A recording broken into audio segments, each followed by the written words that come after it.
Hello students, welcome to class 8। बच्चों, ये हमारी नंदिनी हिंदी पाठ्य पुस्तक और आज हम इसमें पाठ 2 को पढ़ेंगे और समझेंगे। पाठ 2 है हमारा भोला राम का जीव। ये एक व्यंग है।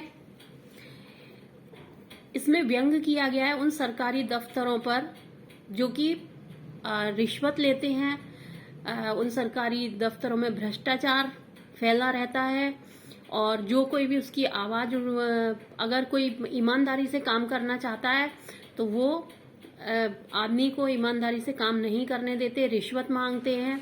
इसी तरीके से भोला राम का जो मध्यवर्गीय एक पुरुष है, मिडिल क्लास फैमिली का, वो रिटायर हो जाता है लेकिन उसकी पेंशन नहीं बन पाती है, क्योंकि जो भी अब वो 5 साल हो गए उसको दरखास्त देते या दरखास्त यानी कि एप्लीकेशन देते, लेकिन वो एप्लीकेशन इसलिए स्वीकार नहीं हो रही थी क्योंकि उनके साथ वो रिश्वत नहीं दे रहा था, क्योंकि पेंशन उसका हक था, वो अपना हक उसको चाहिए था। इसी तरीके से उसके घर के जितने भी उसकी पत्नी के जेवर थे वो बिक गए, वो बीमार रहने लगा, यहाँ तक कि बर्तनों को बेचने तक की नौबत आ गई। तो आखिर में एक दिन ऐसा होता है वो बीमार रह के मर जाता है, लेकिन उसकी जो आत्मा होती है वो वहीं ऑफिस की उन्हीं दरखास्तों में अटकी रह जाती है और वो ऊपर तक नहीं जा पाती है। चलिए अब हम इसको पढ़ते हैं। पाठ 2, भोला राम का जीव। ऐसा कभी नहीं हुआ था। धर्मराज लाखों वर्षों से असंख्य आदमियों को कर्म और सिफारिश के आधार पर स्वर्ग या नर्क में निवास स्थान अलॉट करते आ रहे थे, पर ऐसा कभी नहीं हुआ था। धर्मराज के सामने बैठे चित्रगुप्त थे। बार बार चश्मा पोंछ अंगुली में थूक लगाकर पन्ने पलट रजिस्टर पर रजिस्टर देख रहे थे। गलती पकड़ में भी नहीं आ रही थी। आखिर खींचकर रजिस्टर इतने जोर से बंद किया कि एक मक्खी चपेट में आ गई। उसे निकालते हुए बोले, महाराज, कुछ समझ में नहीं आता। 5 दिन पहले भोला राम के जीव ने देह त्यागी, पर जीव अभी तक यहाँ नहीं आया। धर्मराज ने पूछा, और वह दूत कहाँ है? वह भी लापता है महाराज, विचित्र रहस्य है। उसी समय द्वार खुला और एक यमदूत बदहवास सा कमरे में घुसा।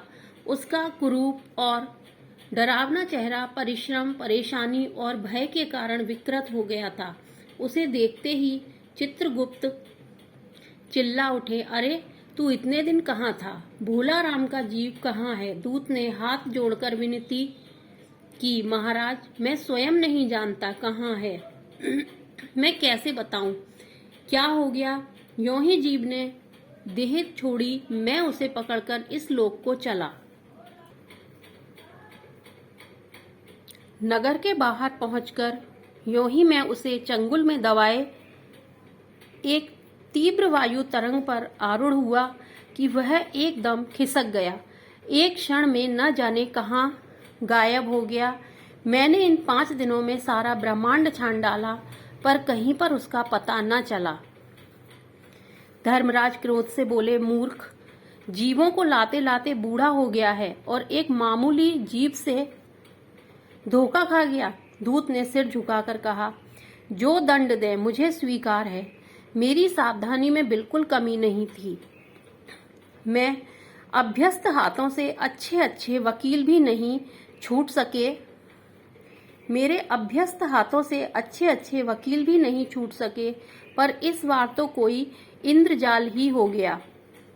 चित्रगुप्त ने सोचते हुए कहा, महाराज, आजकल पृथ्वी पर ऐसा व्यापार बहुत चल रहा है। चीजें, ये देखिए इस पैराग्राफ में रेलवे जो कर्मचारी हैं उन पर व्यंग किया है।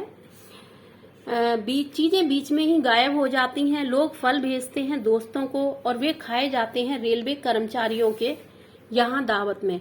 जिंदा आदमी गायब कर दिए जाते हैं। राजनीतिज्ञ लोग विरोधी दल के नेताओं को उड़ा देते हैं। कहीं भोला राम के विरोधियों ने ही तो उसके जीव को तंग करने के लिए नहीं उड़ा दिया। धर्मराज ने खीज और व्यंग से कहा, तुम्हारी भी रिटायर होने की उम्र आ गई है।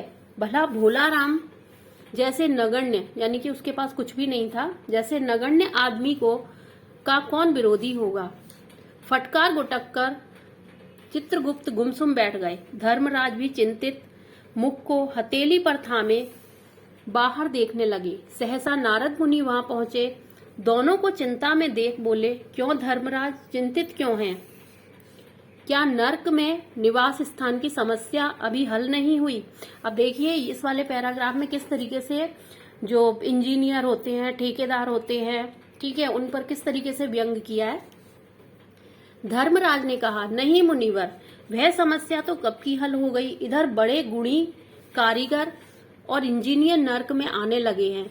इमारतों के कई ठेकेदार हैं जिन्होंने पूरे पैसे लेकर इमारतों में रद्दी सामान लगाया। इंजीनियर हैं जिन्होंने ठेकेदार से मिलकर पंचवर्षीय योजनाओं का पैसा खाया।